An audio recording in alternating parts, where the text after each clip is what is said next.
আসসালামু আলাইকুম মুসলিম ভাই ও বোনেরা, আজকের আলোচনার বিষয় হল আল্লাহ পাকের ৯৯টি নামের ভিতরে আল কাবিদু থেকে আরম্ভ করে আল আদলু পর্যন্ত। আল কাবিদু অর্থ আয়ত্তকারী। এই পবিত্র নামটি জালালি।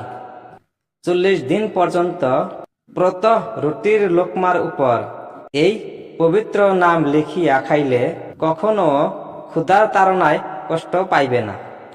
আল বাসিতু অর্থ প্রসারকারী। এই পবিত্র নামটি জামালি। চাস্তের নামাজের পর ১০ বার এই নামের জিকির করিলে রুজি রোজগার বহুল পরিমাণে বৃদ্ধি পায়। আল খাফিদু অর্থ রোধকারী। এই নামটি জালালি। ৫০০ বার এই নামের জিকির করিলে মনের বাসনা পূর্ণ হয়। ৭,০০০ বার এই নামের জিকির করিলে শত্রুর অনিষ্ট হইতে রক্ষা পাওয়া যায়। আর রাফিউ অর্থ উত্থানকারী। ইহাও জালালি। প্রত্যহ ৭০ বার এই পাক নাম জিকির করিলে অত্যাচারীর হাত হইতে নিরাপদ থাকিবে। আল মুইজ্জু অর্থ সম্মান দানকারী। এই নামটিও জালালি। সোমবার ও শুক্রবারের রাত্রে অথবা রবিবার ও বৃহস্পতিবার দিবাগত রাত্রে মাগরিবের নামাজের পর ৪০ বার করিয়া এই পবিত্র নাম জিকির করিলে প্রভাবশালী হইবে। আল মুজিল্লু অর্থ হীনকারী। ইহাও জালালি।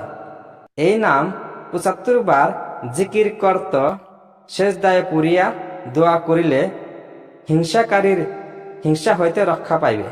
কেহ কোনো ব্যক্তির কোনো হক আত্মসাৎ করার মতলব আটিলে হকদার অধিক সংখ্যায় এই নাম জিকির করিবে। আল্লাহর ফজলে সে ৭০ হক আদায় করিয়া দিবে। আসামিউ অর্থ মহাশ্রবণকারী। ইহাও জালালি। বৃহস্পতিবার দিন চাস্তের নামাজের পর ৫০০ বার এই নাম পড়িয়া যে কোনো দোয়া করিলে তাহা কবুল হইবে। আল বাসিরু অর্থ মহাদর্শনকারী। এই নামটিও জালালি। জুমআর নামাজের পর ১০০ বার এই জিকির করিলে দৃষ্টিশক্তি বৃদ্ধি পায়, সৎ কাজের তৌফিক হয় এবং আল্লাহর প্রিয় পাত্র হওয়া যায়। আল হাকামু অর্থ মহাবিচারক। ইহাও জালালি। কেহ মধ্যরাত্রে অজুর সহিত মন লাগিয়া কিছুক্ষণ এই পবিত্র নামের জিকির করিলে আল্লাহ তাআলা তাহাকে তত্ত্ব দান করেন। আল আদলু অর্থ মহান্যায়পরায়ণ। এই নামটিও জালালি।